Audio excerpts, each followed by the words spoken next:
Plongez dans le grand bain de la vie locale avec Radio Grand Lac sur 92.1.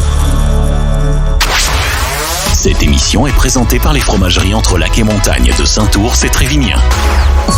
C'est local et c'est bon. Savourez le meilleur de chez nous avec Antoine sur Radio Grand Lac. Et bonsoir à tout le monde, j'espère que vous allez bien. Vous êtes bien sur le 92.1 Radio Grand Lac et c'est votre émission qui se passe tous les 15 jours à 18h15. C'est local et c'est bon. Aujourd'hui, j'ai deux invités de prestige. Deux invités, un en physique, un au téléphone. J'ai l'honneur de vous présenter Monsieur Francoz Pascal, mais aussi David Dupassieux. Je représenterai tout à l'heure. Enfin, on reviendra vers eux. On va faire un petit récap de ce qui s'est passé parce on est à la troisième émission aujourd'hui. La première émission, on a eu le copartenaire de mon invité. On a eu monsieur Hervé Clerc de la fromagerie Entre Lac et Montagne qui se situe à Trévignan et Saint-Ours, une coopérative qui existe depuis une centaine d'années. Et à côté de lui, nous avions Francky Mimi, ce nouveau camion de pizza qui se déplace vers les communes de Saint-Ours, enfin par là-bas dans l'agglomération, toujours un peu aixoise.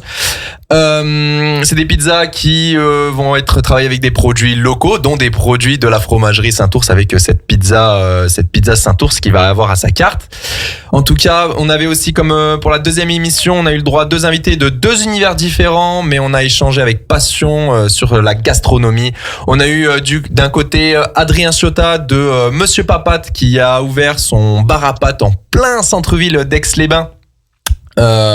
Où dans ce bar à pâtes, il confectionne des pâtes fraîches tous les matins et qu'on peut déguster avec trois sauces typiques. On peut goûter celle à la bolognaise, au pesto et à la carbonara, et aussi avec une sauce éphémère qui change tout le temps et qui permet de donner un petit goût de nouveauté. Et à côté de lui, nous avions Silian de la Toque et la Rose, de ce jeune chef à domicile qui bouge un peu de partout en Savoie, à Aix-les-Bains aussi. Qui est venu parler de son métier, du métier de restaurateur, de ses formations, mais de ses recettes, de sa passion pour les produits locaux. En tout cas, on a hyper bien échangé, c'était super bien. En tout cas, je vous laisse découvrir ou redécouvrir ces émissions sur la chaîne YouTube Radio Grand Lac. Voilà, c'est tout, c'était le petit récap.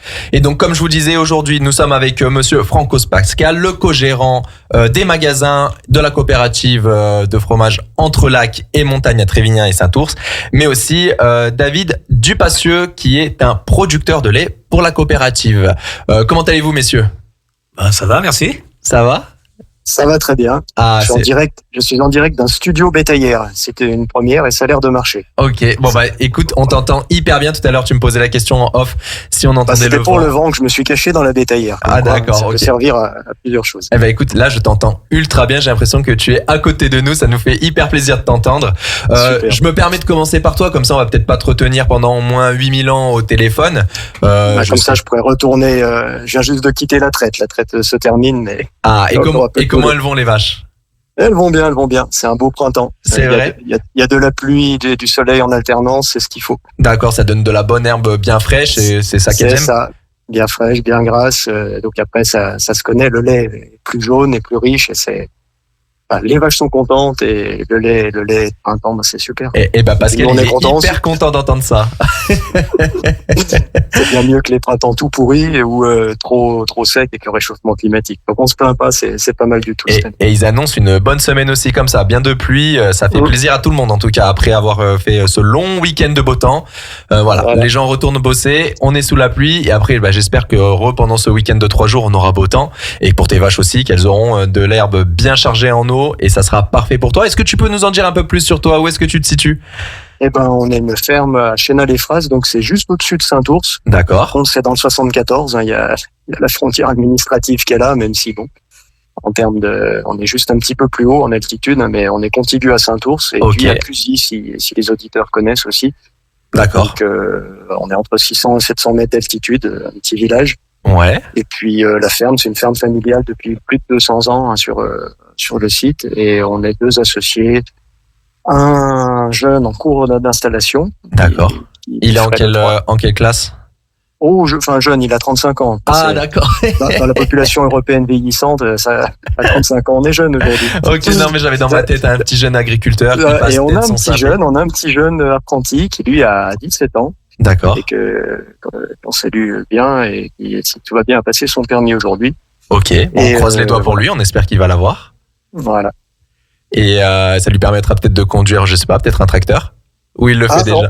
Non. En fait, quand on est salarié agricole, enfin apprenti, c'est un statut de salarié, comme quand on est exploitant, les droits de conduite sont à 16 ans pour les tracteurs. Ok. Par contre, monsieur tout le monde, faites attention, prenez pas un tracteur, donnez pas un enfant un tracteur à 16 ans, c'est pas autorisé. Il faut vraiment avoir un statut agricole actif en fait. Ok. Et donc et une assurance ad hoc. Hein. C'est pas comme ça. Sur ton exploitation, tu as combien de vaches? Eh ben, on a 65 laitières et la suite. Alors, quand on dit la suite, c'est les élèves, hein, donc du pivot de un jour jusqu'à la génisse prête à véler, donc qui va devenir vache hein, quand elle va véler pour la première fois, donc à 3 ans. Et donc ça fait une petite quarantaine d'animaux. Donc ça, au total, entre les 65 laitières et la suite, c'est une centaine d'animaux. Ok. Des Montbéliardes et des abondances. Là, on parle de race des vaches. Je pense le Montbéliarde, Hervé a peut-être expliqué ça, hein, Hervé Clair sur la fruitière entre lac et montagne. Il y a des Montbéliardes et des abondances. Et puis quelques tarines peut-être. C'est les 3 races locales, sachant que la Montbéliarde est locale depuis l'après-guerre. Mais ça fait déjà 70 ans, alors que l'abondance et la tarine sont là depuis plusieurs siècles. Moi, je connais l'abondance, je connais la tarine de la part de ma copine qui est sa vache préférée, la tarine avec ses yeux. C'est la plus belle. Avec ses yeux, avec son trait d'eyeliner. Et effectivement, même moi, je commence à avoir des sentiments pour ces vaches-là. Un futur agriculteur, ça tombe bien. La profession recrute. Peut-être. Et donc tu me disais que c'était une ferme qui avait à peu près 200 ans. Donc ça a été dans ta famille. Ça date de 3-4 générations peut-être. Tes ancêtres ont dû connaître aussi la création de la fromagerie entre lac et montagne, parce qu'elle a maintenant, elle a à peu près plus d'une centaine d'années. À l'époque. Comment ? Oui, sûrement. Hein. Sachant que quand on remonte à 100 ans, chaque village quasiment avait sa petite fruitière. C'est ça. Sa petite coopérative. C'était vraiment de la micro. Comme aujourd'hui on dit des micro-brasseries, c'était des micro-fruitières. Et après, les décennies passant, ça s'est plus ou moins regroupé. Et c'est vrai qu'on a la chance, avec Entre Lac et Montagne, d'avoir quand même une coopérative qui est restée à taille humaine. Un peu comme son fromager Schmidhauser. Effectivement, c'est ce qu'on voyait. Auquel on livre notre lait. C'est ce qu'on parlait la dernière fois. On parlait qu'il y avait à peu près 70 porteurs de lait à l'époque, où chacun avait à peu près entre 5 et 10 vaches. 10 vaches, c'était quand même beaucoup. Et donc, c'était des métiers, comment ? Une vache, 2 vaches. Même des fois une vache ou 2 vaches. Oui. Okay. Ça me rappelle un peu un voyage. Là, je suis parti moi au Chili l'année dernière et beaucoup de familles avaient une vache dans leur potager, comme si on avait, je sais pas, un chien. Eux, il y avait une vache, peut-être pour produire aussi peut-être un peu de lait, mais les Chiliens nous expliquaient aussi c'était un investissement. Peut-être qu'à l'époque aussi ça pouvait être quelque chose, parce que une vache a quand même une valeur marchande et qu'en cas de pépin. C'est un peu comme une assurance chez eux, ils peuvent vendre la vache pour pouvoir subvenir aux problèmes de santé, aux problèmes de la vie. Donc effectivement, je pense qu'avant, effectivement, on produisait du vin et je pense qu'il y avait peut-être aussi ce caractère-là. Après, j'ai cru lire comme quoi aussi il y a eu un moment une crise où les gens ont petit à petit arrêté ce métier. Et il y a eu aussi la fusion de plusieurs familles pour créer après cette coopérative. Je sais pas si je me trompe ou pas, mais c'est ça à peu près dans les grandes lignes, non ? Je laisse Pascal compléter, plutôt répondre à la question, mais moi je veux dire, c'est la tendance d'après-guerre qui avait commencé après la Deuxième Guerre mondiale, l'industrialisation. Il y avait besoin de main-d'œuvre dans les usines, puis les bureaux, et il y a eu à grand coup d'augmentation de productivité agricole, c'est-à-dire moins en moins de gens sont restés, agriculteurs. Par contre, après-guerre, on leur a apporté la technologie, tout un tas de moyens pour augmenter la production par agriculteur. Et puis il y a eu ce déplacement. Le secteur primaire a diminué en nombre en effectifs. Par contre, la production elle-même a continué d'augmenter. Alors ça dépend tout de quoi on parle. Et c'est vrai qu'on a la chance d'être dans les Savoies. Alors c'est pas pour faire cocorico, mais c'est resté quand même des petites structures. Alors petites, ça dépend on n'est plus à une vache, heureusement, mais on n'est pas sur des 500 vaches comme ça peut exister, voire des 30 000, 50 000, 100 000 en Chine. Oui. Mais par rapport à la moyenne nationale, c'est resté un peu plus petit et conduit d'une manière plus naturelle. D'ailleurs, on le voit bien quand vous vous promenez dans les Savoies, quand vous vous promenez dans d'autres régions plus agricoles, il n'y a pas les mêmes parcellaires. Chez nous, il y a toujours des haies de partout, il y a des bois, il y a des prairies avec des fleurs. Je dis pas qu'ailleurs c'est nul ailleurs, mais il faut bien être conscient que l'agriculture des Savoies est restée plus traditionnelle. Et Pascal, je te laisse compléter sur la question de la coopérative. La coopérative, elle a une centaine d'années. Au départ, il y avait 70 porteurs. Tout doucement, il y a des exploitations qui ont arrêté. D'autres exploitations sont regroupées. C'est qu'aujourd'hui, sur notre coopérative, il y a 18 porteurs, 18 fermes qui portent le lait. Donc, il y en a 5 qui portent du lait à Trévignan, à Tom-des-Bauges. Et les 13 autres, elles livrent le lait à Saint-Ours, en Tom de Saint-Ours et Moelleux de Saint-Ours aussi. Ok. Bon, écoute, très bien complété. D'ailleurs, en parlant du coup de Tom de Saint-Ours, est-ce qu'on peut parler un petit peu de ton fromage, David? Qu'est-ce que tu produis? Enfin, tu produis du lait, on est d'accord, c'est pas toi qui crée le fromage, mais c'est de l'abondance. Donc, on est sur un fromage AOP, si je dis pas de bêtises. C'est ça. Produire le lait, il faut déjà maîtriser au moins 7 métiers ou grandes compétences différentes. Au moins 7, juste produire le lait. Ok. Je vais pas tous les détailler, mais globalement, producteur de lait. Non, il faut aussi bien savoir conduire ses prairies, en prendre soin en premier de ses animaux, être pas mauvais gestionnaire, savoir tenir un peu la comptabilité, même s'il y a des centres de gestion et autres.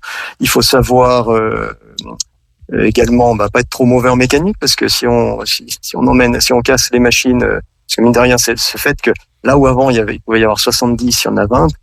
Sur le village, nous c'était une quarantaine au moment de la guerre. Maintenant, c'est plus que producteur laitier, on est le dernier. Il y en avait 2, il y en a un qui a pris sa retraite cet hiver. Et c'est pas les autres qui ont forcément mangé les autres. Hein. Ça peut être une volonté comme ça. C'est plus des cessations. Et derrière, forcément, c'est qu'il y a une mécanisation et bon, pour pouvoir faire avec une main-d'œuvre moins nombreuse, et continuer à produire pour plus de gens et produire de manière saine. Donc là, chez nous, tout ce qui est prairies naturelles et les prairies fleuries, c'est vrai que tout le parcellaire est dédié à l'herbe. En fait, c'est pas le cas chez tout le monde. Hein. La culture de céréales, c'est très bien aussi. Mais nous, parce que l'AOP Abondance est encore plus exigeante que les IGP qui sont déjà bien contraignantes, mais une contrainte dans le bon sens. Faut que, je sais bien, il y a une maxime de l'Olipo qui dit la contrainte libère. C'est vrai que des fois c'est un peu choquant, mais si on nous contraint à pas trop donner de concentrer à nos vaches, à faire attention qu'elles aient suffisamment de place, à avoir de l'herbe ou du foin toute l'année avec un minimum de jours, c'est pas juste pour nous embêter, c'est que pour derrière les vaches soient bien, que le lait soit typique, bon, et que le fromage derrière s'y retrouve. En fait, dans le côté AOP, c'est un triptyque où ils reprennent à la fois la partie, comment ils appellent ça, la zone, la zone de production, c'est vrai que quand on est là, juste à côté de Saint-Ours, à Chénin, on est très loin de la vallée d'Abondance. Mais il faut savoir que lorsqu'ils ont créé l'AOP en 90, ils sont allés chercher, ils se sont dit, si c'est que la vallée d'Abondance, le fromage, il n'ira pas plus loin que le supermarché de Châtel et ça sera tout. Donc, ils ont regardé un ensemble, donc sur la Haute-Savoie, de zones où il y avait des conditions pédoclimatiques, donc d'altitude, de sol, qui ressemblaient, qui étaient similaires, ou qui pouvaient s'approcher de celles de la vallée d'Abondance pour avoir cette typicité. Et donc, du coup, concrètement, c'est plutôt des villages type de montagne, au-delà de, je sais plus, c'était 550, 650, enfin bon, autour des 600, 700, et d'autres critères, mais globalement ça. Et ils sont allés chercher jusqu'ici, cette zone AOP. Et donc, derrière, après, ils ont transposé le savoir-faire qui date, faut savoir, ça date de 1300 et quelques, donc 14e siècle, que les chanoines de la vallée d'Abondance avaient écrit, créé la recette, sûrement en s'inspirant des pratiques locales. Et la petite histoire veut, alors je pense qu'elle est réelle, parce que c'est quand même déjà le Moyen-Âge un peu avancé, mais qu'on avait servi l'abondance en 1381, là je reprends le papier du CIFA, qui était présent sur la table du conclave réuni en Avignon pour l'élection du pape. Donc vous voyez, c'est un très vieux fromage, c'est parmi Le Beaufort est vieux aussi en termes de connaissances historiques, mais celui-là, c'est parmi les fromages très anciens. Et donc, la recette, alors évidemment, il s'est un petit peu évolué dans le temps, mais très, très, très peu. Et donc, la partie recette, donc vaches qui sont autorisées dedans, comment est-ce qu'on doit les conduire de manière extensive, avec de grande attention au bien-être, c'est des choses qui sont... c'est pas juste du marketing, comme on peut le voir des fois dans les pays anglo-saxons. C'est une chose qu'il faut bien être conscient, la chance. Moi, j'ai un petit peu, avant de reprendre la ferme, voyagé dans pas mal de pays. J'ai repris la ferme il y a 10 ans. Il y a peu de pays au monde, même en Europe, qui ont encore ces cultures de fromage au lait cru. Enfin, culture gastronomique, culture de fabrication, de savoir-faire. Et après des décennies, on va dire après guerre, le lait cru, c'est pas bon. Maintenant, depuis 10 ans, on sait que c'est bon pour la flore intestinale. C'est des produits, bon, comme tout, faut pas en abuser et manger que du fromage. Mais il y a un côté, c'est comme le bon légume local par rapport à un légume aseptisé passé à la javel. C'est bon pour la santé des humains, en fait. Et c'est vrai que tu continues d'inscrire ce fromage-là dans le patrimoine français. Donc cette abondance qui est AOP, qui a un goût qui... Je sais pas si on pourrait dire le terme de concurrent un peu au Beaufort. Qu'est-ce qui caractérise le plus l'abondance en réalité? Pourquoi on prendrait un Beaufort? Pourquoi on prendrait une abondance? En fait, ils sont pas vraiment concurrents. Même si certains l'appellent le petit Beaufort, parce qu'il a une forme qui ressemble beaucoup au Beaufort, mais en plus petit. Il a le talon qui est concave, donc creux, si je dis pas de bêtises. Et puis, c'est vrai que ça ressemble assez à une meule de Beaufort, mais en plus petit. C'est pas concurrent parce que c'est pas la même recette. Le Beaufort, c'est le prince des gruyères, comme si je me souviens bien l'expression. C'est un peu comme le comté. C'est des fromages à pâte pressée cuite autour de 60 degrés. Donc, Pascal, tu me corrigeras si j'ai des bêtises, mais les tomes, les reblochons, c'est autour de 40. Et l'abondance, c'est un entre-deux. C'est autour de 50. D'accord. Donc, c'est pas concurrence avec une tome, un rebloche ou un Beaufort. C'est vraiment entre deux. Ce qui fait, c'est un semi. Il a sa catégorie à lui. Ben oui, parce qu'il est pas affiné 1 mois ou 6 mois. Le Beaufort, ça doit être 6 mois minimum. S'il y a des erreurs, vous me corrigerez sur le live, mais peut-être ça doit être ça. Nous, l'abondance, c'est 3 mois, 100 jours minimum. Par contre, le fromager peut faire le choix de l'affiner au lieu de 3 mois, 5, 6 mois, comme le fait Schmidoser, pour là aller encore développer des arômes plus complexes. Mais on n'est pas en concurrence, entre guillemets, si on peut appeler ce terme, parce qu'avec les comtés et les Beaufort, c'est différent, c'est entre deux. Après, dans le type de fromage, je pense que maintenant, un peu tout le monde a goûté, hein. Autant il y a 30 ans, en 90, quand ils ont fait l'AOP, c'était pas très connu, puis encore il y a 10 ans, mais bon, maintenant ça commence à être assez... Mais si je peux décrire pour ceux qui connaissent pas, c'est identifié par sa belle croûte ambrée et son talon concave. Le fromage abondance fait preuve d'une grande finesse, la jolie in extenso. Saveur fruitée, goût de noisette, le tout dans une pâte souple et fondante. Eh ben écoute, nous, j'ai oublié de le dire lors de l'émission, mais il y a Pascal qui nous a ramené un petit plateau avec de l'abondance excellent. AOP et de la tome des Bauges. Tome des Bauges, ouais, effectivement. Et c'est vrai que ça m'a l'air intéressant, tu l'as bien dit, ça a une belle robe un peu ambrée, effectivement, sur la croûte. Et c'est vrai que c'est jaune légèrement clair, mais je l'ai pas encore goûté. J'attends après quand on va discuter avec Pascal. Mais si tu continues d'écouter l'émission, tu auras sûrement le retour. Et puis même, je t'enverrai un petit SMS. Parce que c'est du fromage que tu produis. Est-ce que tu fournis aussi d'autres types de fromages là-dessus? Enfin, tu fournis pas. Je suis désolé, à chaque fois je dis fournis, mais non, mais c'est pas bien grave. Non, mais le lait est principalement transformé en AOP abondance, mais la ferme vu qu'elle est dans les Savoies. Enfin là, c'est le 74, mais bon, peu importe. Le lait est conforme aussi pour produire de la tome de Savoie ou de Saint-Ours, de l'emmental de Savoie ou de la raclette de Savoie, donc les 3 grandes IGP de Savoie. Okay. D'ailleurs, pour la petite histoire, sont en réflexion pour passer en AOP. Donc, mais bon, c'est déjà parmi les meilleurs, les IGP les plus réputés de France, quand on monte au salon de l'agriculture, que ce soit avec des professionnels de la gastronomie ou d'autres agriculteurs.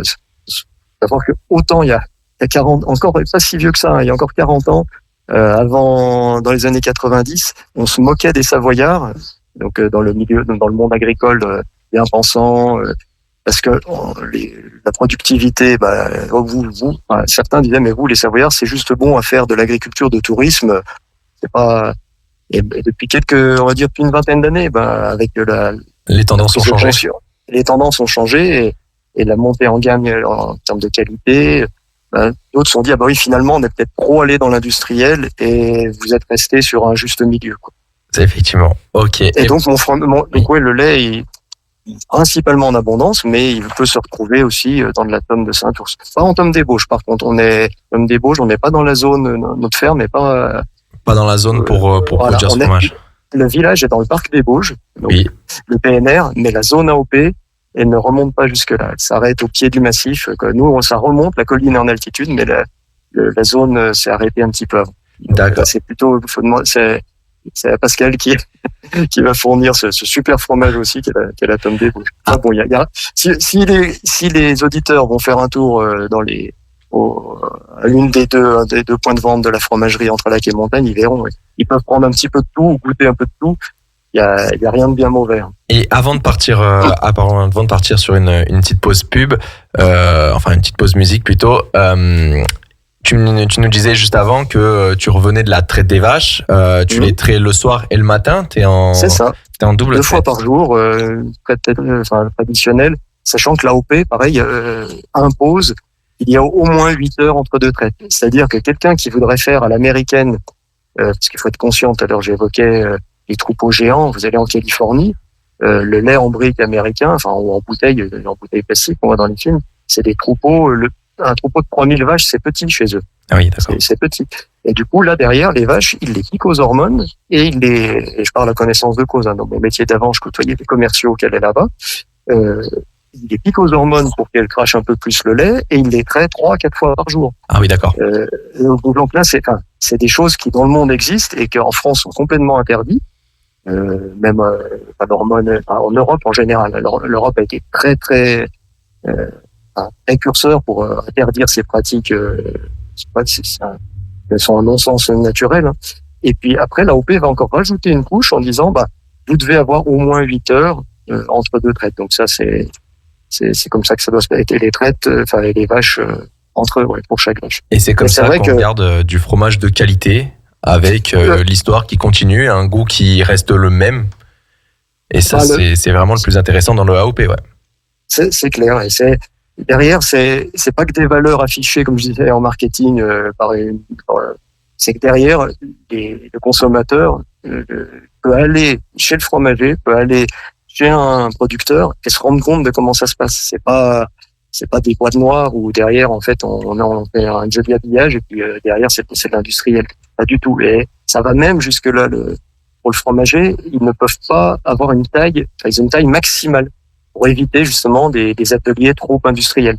Chose qu'on n'a pas dans les Savoies, franchement. Mais s'il y en a un qui s'amusait à vouloir le faire, l'AOP empêche de faire un atelier de fabrication trop gros. D'accord. Pour justement garder une diversité dans la filière, garder aussi un approvisionnement que le lait traverse pas 3 départements. Vous voyez, il y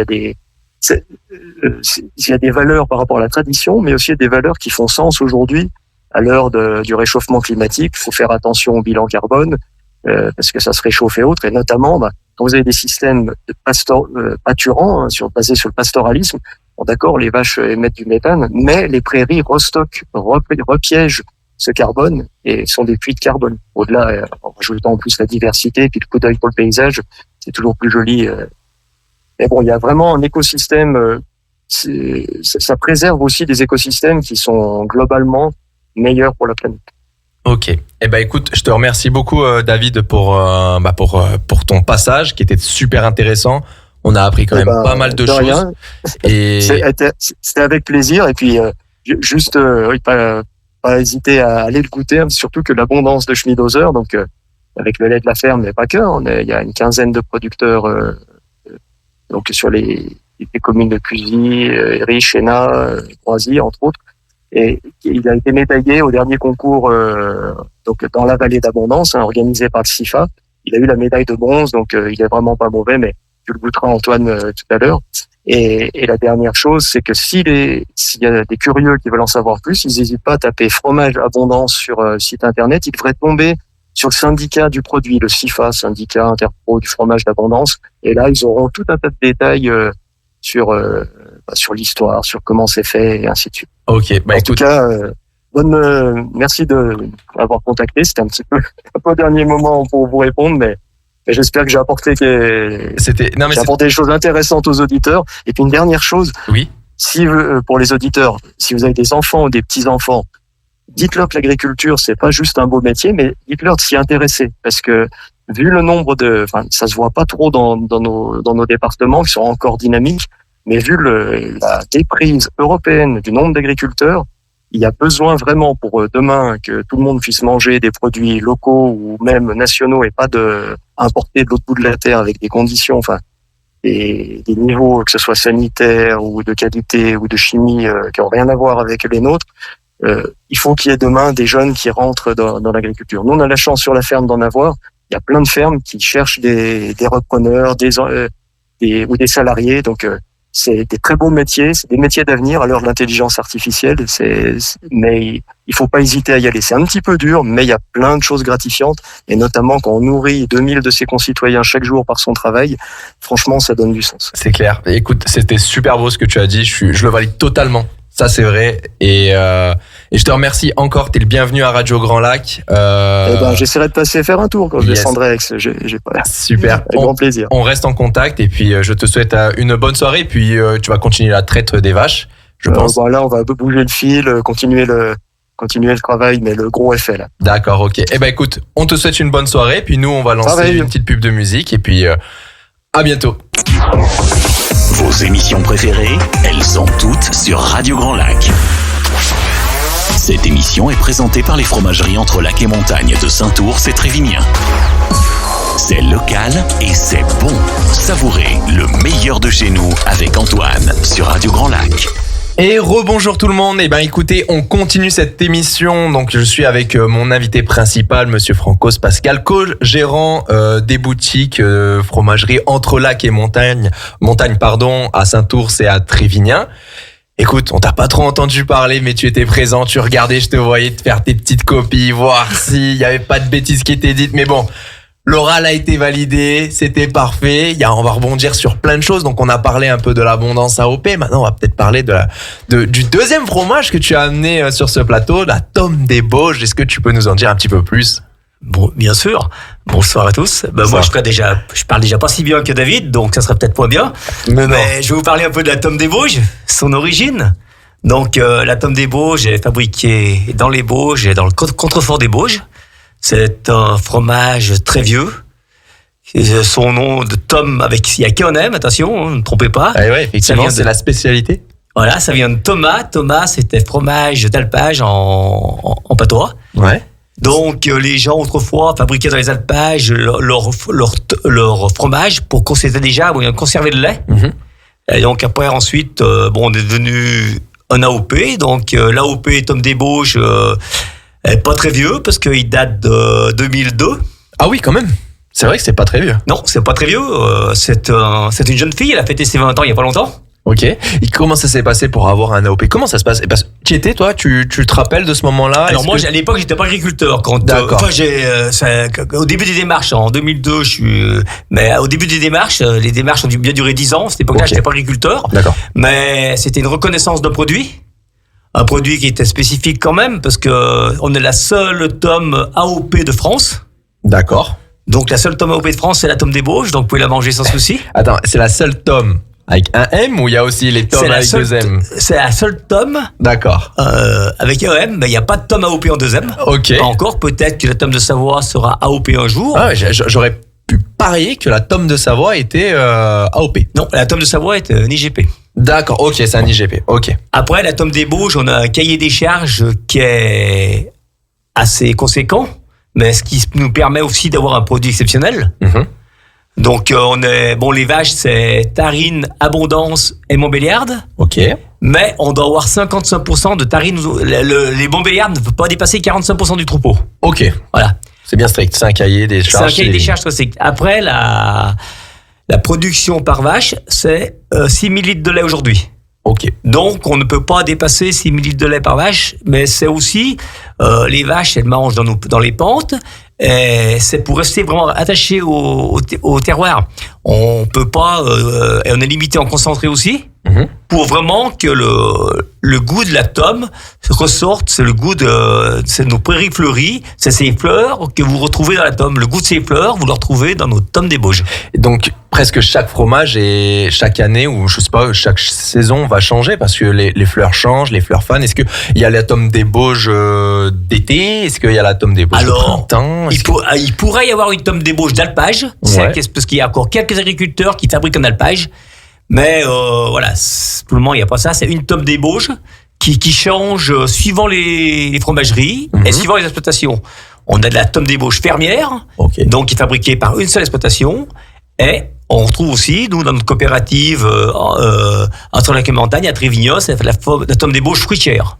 Fruitière, c'est le fruit du travail de plusieurs agriculteurs qui est regroupé et qui fait la tome. D'accord. C'est un affinage de combien de temps à peu près, une tome des Bauges? 6 semaines.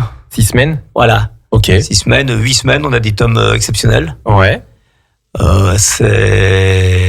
C'est une tome qui se garde. Est-ce qu'on peut avoir un peu un vieillissement exceptionnel prolongé? Enfin, est-ce qu'on peut partir sur une tome de, je sais pas moi, 10 semaines? Ça changerait quelque chose? Oui, après, elle sera un peu plus sèche, elle sera plus dure. D'accord. C'est pas intéressant, c'est pas ce qu'on recherche dans une tome. Ça dépendra tout du consommateur. D'accord. Toi, tu l'aimes comment, la tome? Moi, une tome de 6 semaines, j'aime bien. Ok. Voilà, mais après, ça dépendra de chacun. Il y en a qui préfèrent un goût plus prononcé, d'autres un goût plus fruité. Ça dépend. Tu la manges avec quoi? Tu la manges plus en entrée, en plat, en dessert? Alors, le plateau de fromage chez nous est indispensable. Ouais. Après chaque repas ou le souper du soir, c'est beaucoup de fromage, voilà, déjà. Ouais. Et ensuite, on peut la manger en matouille. On a plusieurs recettes pour faire la tome des Bauges qui sont, on ressort, voilà, des super produits. Pour toi, le mettre sur un plateau raclette, c'est péché ou pas? Non, je mets pas une tome des Bauges sur un plateau en matouille. Alors dans un plat, on enlève le sommet de la tome. D'accord. On coupe le sommet, on perce, on fait des quelques petits trous dedans. Okay. On pique à l'ail, on met du vin blanc et on passe au four. Ça doit être pas mal ça. Et ça, c'est un régal avec de la charcuterie, des patates et une salade. Ça passe bien. Ah bah ça, c'est le top. Et avec ça, on remange un plateau de fromage après ou pas? Bah non, on boit une bonne bouteille avec. on a du bon vin à savoir, même dans nos coopératives. Ouais, vous en proposez dans la coopérative? Oui, on a toute la gamme de cruets qu'on retrouve dans nos magasins. Ok, donc ça fait combien? Il y a du vin blanc, il y a du vin rouge aussi? Il y a du vin blanc, il y a du vin rouge, il y a leur pétillant. Ah, il y a leur crément, le crément de cruet, voilà. Ok. Donc on a une super gamme. N'hésitez pas à venir, vous trouverez du fromage, tout ce qu'il y a pour accompagner le fromage. Ok, est-ce qu'on retrouve aussi d'autres produits un peu épicerie comme, je sais pas moi, des yaourts? Alors, on a des yaourts, on a une personne qui nous livre un yaourt, on a du fromage de vache, on a du fromage de chèvre, de brebis. Ok. On a tout ce qui est un peu... Le lait? Est-ce qu'on peut l'avoir, le lait? Alors non, on vend très peu de lait en coopérative. Déjà, on va pas vendre de lait en berlingot parce que c'est pas notre style. Je pense que les gens, il faut mieux qu'ils achètent le lait à la ferme. D'accord. Et ensuite, on trouve des pommes, on trouve des soupes. Ok. On trouve, c'est qu'il y a beaucoup de produits locaux. Ouais, donc ça c'est trop bien. Voilà, des pommes de terre. Donc, quand vous voulez faire une raclette, une tartiflette, vous pouvez tout prendre dans le magasin, des charcuteries. Ok. On a une belle gamme de charcuterie aujourd'hui. Vous proposez des plateaux déjà tout faits? Alors oui, les gens qui demandent un plateau de fromage avec plusieurs fromages, aujourd'hui, notre personnel est capable de vous faire des jolis plateaux de fromage, aussi bien pour un apéro, pour un mariage, pour une soirée exceptionnelle. Ça c'est trop bien, c'est trop bien. Moi, je commence à devenir de plus en plus fan de fromage et je prends de plus en plus mon pied, même. Pour rien te cacher, la première émission, quand Hervé avait ramené plein de choses, il avait ramené du bleu, je crois, si je dis pas de bêtises. Oui. Et moi, c'est des genres de fromage que je peux pas manger et je l'ai aimé. Bien sûr. Je suis pas encore venu, tu le sais peut-être pas, mais je suis tout nouveau, moi, ici sur Aix. Je suis arrivé, j'ai déménagé de Grenoble à ici. Donc, il faut que j'aille prendre le temps de visiter vos boutiques, même les producteurs locaux. C'est des choses qui me tiennent à cœur, mais en ce moment, l'agenda est complet. Mais moi, à chaque fois qu'on me parle de votre fromagerie, c'est le top du top. Il y a quelque chose. J'ai un ami, un très bon ami, même que je considère comme mon meilleur ami. Il m'en avait parlé avant que je vienne sur Radio Grand Lac. Il m'a dit, Antoine, il faut que tu ailles dans cette fromagerie. Tu vas vouloir tout acheter. Tout à fait. Tout à fait. Donc aujourd'hui, on a aussi 2 distributeurs à fromage, un sur Saint-Ours, un sur Trévignan. Oui. Que vous pouvez aller si le soir vous avez point de fromage pour l'apéro ou même pour la fin du repas. N'hésitez pas, vous trouverez des distributeurs. C'est comme le distributeur de boissons qu'on peut retrouver avant ou c'est ça en Tout fait, à fait. Donc là, il y a a une gamme de fromages d'un autre distributeur. OK. On a du beurre, on a du fromage blanc, on a du fromage, on a du saucisson. Là, on a tout ce qu'on veut. On peut prendre un casse-croûte dans le distributeur si on veut pas passer la fromagerie, soit parce qu'il y a trop de monde, parce que c'est fermé. OK, on peut payer en carte Alors bleue. on paye uniquement en carte bleue. Uniquement en carte bleue. Uniquement en carte bleue. D'accord, OK. Donc ça c'est bien de le savoir parce que Voilà. Bah déjà, ça évite qu'on vienne nous voir payer ce nos qui se passe. distributeurs Ouais, pour c'est ça. prendre nos sous. Donc c'est uniquement des cartes bleues. D'accord. Et ça fonctionne bien. Est-ce que c'est quelque chose qui est bien pris par les Aujourd'hui, gens? les 2 distributeurs fonctionnent bien. Celui de Trévignan, il a plusieurs années. Ouais. On a remis un, ça fait une bonne année à Saint-Ours. D'accord. Et les deux fonctionnent aujourd'hui. Et les jours fériés où on ferme pour notre personnel, tout ça, qu'on ferme les magasins, les distributeurs tournent bien. Les dimanches après-midi, enfin même toute la semaine, voilà, ça tourne pas trop mal. Trop cool. Tu m'annonçais tout à l'heure qu'on allait parler d'une petite nouveauté qu'il va y avoir sur la fromagerie Saint-Ours, pardon. Est-ce Voilà. qu'on peut en discuter? Bah bien sûr, sur Saint-Ours aujourd'hui, on est en projet de faire un nouveau magasin. Le magasin existant est un petit peu étroit aujourd'hui avec les gens qui viennent et tout.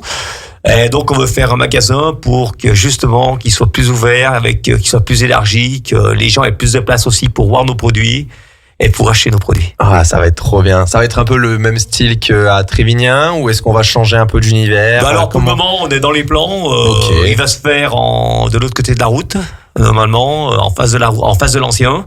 Ah, donc ça va. Les gens seront pas trop perdus. Non, les gens ne seront pas perturbés. Et puis ça va permettre aussi, parce qu'on devait rénover l'ancien. Mais pour rénover l'ancien, il fallait qu'on le ferme quelque temps. Et c'était compliqué. Donc là, on refait un neuf à côté, on garde celui-là et après on bascule au neuf. Ok, très bien. Alors là, on est en direct. Jean-Pierre qui vient prendre un petit morceau de fromage. Il est bon ou pas ce fromage, Jean-Pierre? Excellent. Il est excellent. Excellent. T'as pris chez lequel? Abondance. Abondance. Très bien. Et qu'on voulait parler tout à l'heure, on en a discuté parce que je vois que tu as plusieurs papiers. Est-ce que tu veux nous parler d'autres fromages aussi? Bah non, mais on va rester on va parler un peu plus de la tome des Bauges. Oui. Donc on a des restrictions. Les vaches sont traites 2 fois par jour. Les vaches doivent au minimum pâturer 120 jours. Mhm. Elles ont droit à 3 kilos de complément à l'intérieur en foin sec. D'accord. Pour la rumination. Mais c'est un fromage qui est très naturel. C'est vrai que vous allez voir sur les hauteurs de Sottefrange, du Moncel, des vaches dans les prés qui pâturent. Et c'est très agréable aussi pour le promeneur, pour les gens tous les jours, de voir des vaches dans les prés. Parce que on a quand même beaucoup de régions françaises aujourd'hui où malheureusement les vaches restent dans les bâtiments. Ouais. Et en Savoie, Elles sont visibles. On peut. C'est pas un animal qui se touche comme un cheval. Il va pas venir se faire caresser. Alors après, si vous voulez caresser les vaches, il y en a qui sont un peu curieuses, qui viennent vous voir. Après, il faut plutôt les voir le soir à la traite. D'accord. Vous pouvez passer dans les étables. Et les agriculteurs sont prêts à vous ouvrir les tables, à vous parler de leur beau métier. Ah ouais, ça je pense qu'aussi c'est vrai. C'est quelque chose de très juste que tu dis. Pour le fromage, donc je reviens sur la tome des Bauges. Tu me disais aussi tout à l'heure qu'il y avait des zones qui étaient très délimitées. C'est dans la vallée des Bauges, mais aussi la fortification. C'était par rapport en fait à. Alors théoriquement, la tome des Bauges, quand ils ont mis en place le cahier des charges, c'était les gens qui fabriquaient déjà dans où la tome faisait, c'était déjà les alpages et autour. Parce que comme moi je suis sur la commune de Sottefrange, les gens l'été montaient en alpage et faisaient la tome dans les alpages. Ok. Parce que les alpages de Sottefrange sont situés sur les Bauges. Parce que tout Sottefrange, les alpages les gens montaient sur Aride, Saint-François, tout le tour. Et le massif des Bauges, c'est le cœur du massif. Et après, tous les contreforts. Tout le tour du massif, on est dans la zone tome des Bauges. Ok. Aussi bien partie Savoie qu'une partie en Haute-Savoie aussi. Ok, on va revenir un peu sur la coopérative. Aujourd'hui, la coopérative, c'est combien de producteurs de lait? Alors aujourd'hui, c'est 18 producteurs. Donc il y a 13 producteurs en tome de Saint-Ours et 5 producteurs en tome des Bauges. Producteurs, c'est exploitation. Oui, il y a plusieurs personnes par exploitation. D'accord, ouais, ils peuvent être associés. Il y a des associés. Ok, ça représente à peu près combien de vaches, tu le sais?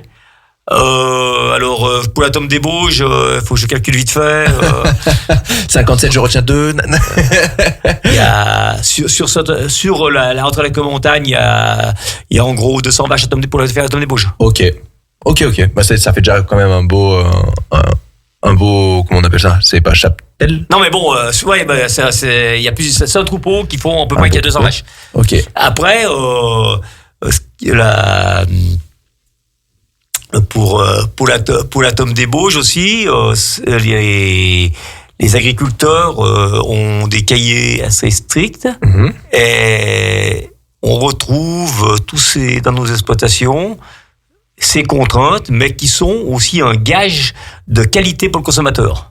D'accord. Ce qu'on peut ressentir, que les gens de l'extérieur nous disent, mais ça c'est des contraintes, mais c'est aussi un gage de qualité pour eux.